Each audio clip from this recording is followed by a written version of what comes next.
نحمده ونصلي على رسوله الكريم أما بعد أعوذ بالله من الشيطان الرجيم بسم الله الرحمن الرحيم واعتصموا بحبل الله جميعا ولا تفرقوا صدق اللہ العظیم. اسٹیج پر موجود حضرات علماء کرام اور مہمانان اعظام، آج کے اس پر رونق جلسے میں میری تقریر کا عنوان ہے جلتا ہے فلسطین چلو آگ بجھائے. دعا کرے اللہ مجھے صحیح بولنے کی توفیق عطا فرمائے. محترم حضرات، آج ہم ایک ایسے وقت میں زندگی گزار رہے ہیں جو امت مسلمہ کے لیے بہت سی آزمائش اور مقابلوں سے بھرا ہوا ہے. دنیا کے الگ الگ حصوں میں مسلمان ظلم اور اتیاچار کے شکار ہے. کوئی مسلمان ملک کو غریبی سے لڑ رہا ہے، تو کئی سیاسی افراتفری ہے، تو کئی اخلاقی گراٹ ہے.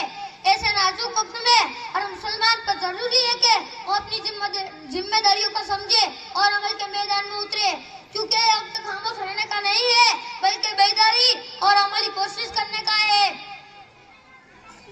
ہم ایک ایسے زمانے میں جی رہے ہیں جہاں مسلمان کئی پلیٹ فارم پر آزمائش کا شکار ہے. فلسطین، شام، یمن اور برما جیسے ملکوں میں ہمارے بھائی اور بہنیں اپنے حقوق کے لیے قربانیاں دے رہے ہیں. دوسری طرف مغربی کلچر کا فتنہ ہماری نئی نسلوں کو اسلامک کلچر سے دور کر رہا ہے. میڈیا اور دیگر پلیٹ فارم سے اسلام دھرموں کو دہشت گرد بتایا جا رہا ہے. یہ ہمارے لیے بہت بڑا چیلنج ہے، لیکن افسوس کہ ہم اس چیلنج کے لیے ابھی تک تیار نہیں ہے اور اب تک خواب غفلت میں سوئے ہوئے ہیں.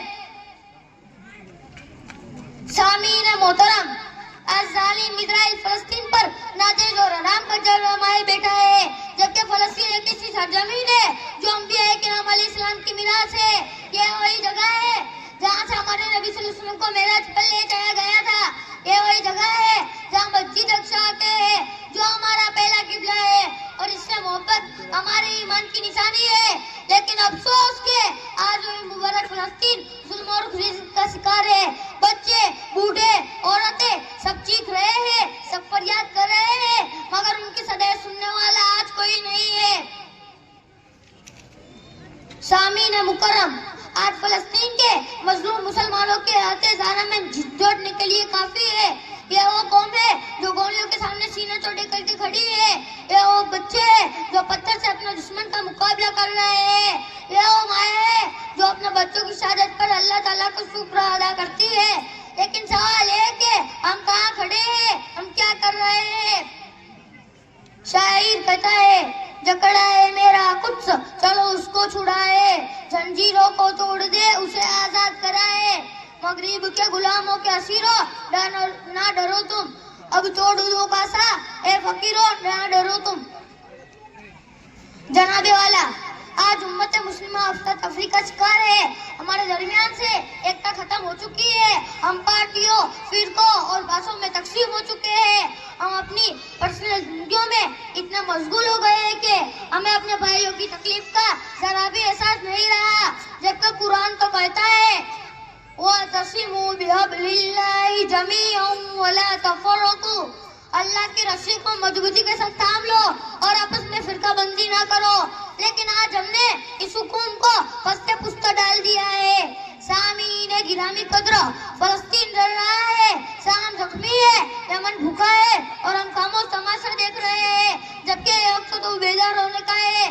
جب فلسطین کے بچے اپنی ماں کی گود میں شہید ہوتے ہیں اور مسجد اقصی کی دیواریں شہیدوں کے خون سے رنگین ہوتی ہے تو ہمیں درد نہیں ہوتا. ہونا تو یہ چاہیے تھا کہ ہماری روح کانپ اٹھتی. ہم اللہ کے رسول صلی اللہ علیہ وسلم کی اس حدیث کو بھلا بیٹھے ہیں کہ مسلمان آپس میں ایک دیوار کی طرح ہے جو ایک دوسرے کو سہارا دیتے ہیں.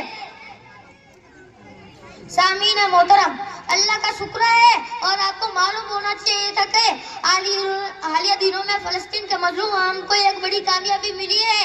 اسرائیل اور فلسطین کے بیچ جنگ بندی کا اعلان ہو گیا ہے، کہ جو سب مسلمانوں کے لیے بڑی خوشی اور بڑی فتح کی خبر ہے. حقیقت میں جنگ بندی ہمیں یاد دلاتی ہے ظلم کا دور زیادہ دیر نہیں چل سکتا، جیسا کہ خود اللہ تعالیٰ قرآن میں فرماتے ہیں وَتِلْكَ الْأَيَّامُ نُدَاوِلُهَا بَيْنَ النَّاسِ اور یہ دین ہے جنہیں ہم لوگوں کے درمیان پھیرتے رہتے ہیں۔ معزز سامعین، یہ وقت ایمان کو پلٹنے کا ہے، یہ وقت امت مسلمہ کو جگانے کا ہے، یہ وقت ہے کہ ہم فلسطین کے لیے اور پوری امت مسلمہ کے لیے خوب دعائیں کریں اور اپنی دنیا اور آخرت کو سنوارنے کے لیے کھڑے ہو جائیں۔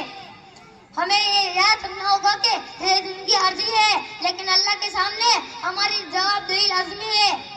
چنانچہ شاعر کہتا ہے، یہ خوشیاں، یہ زندگی، یہ لذتوں کا سرور، یہ خوشیاں، یہ زندگی، یہ لذتوں کا سرور، عمل حیات الدنیا الا متاع الغرور۔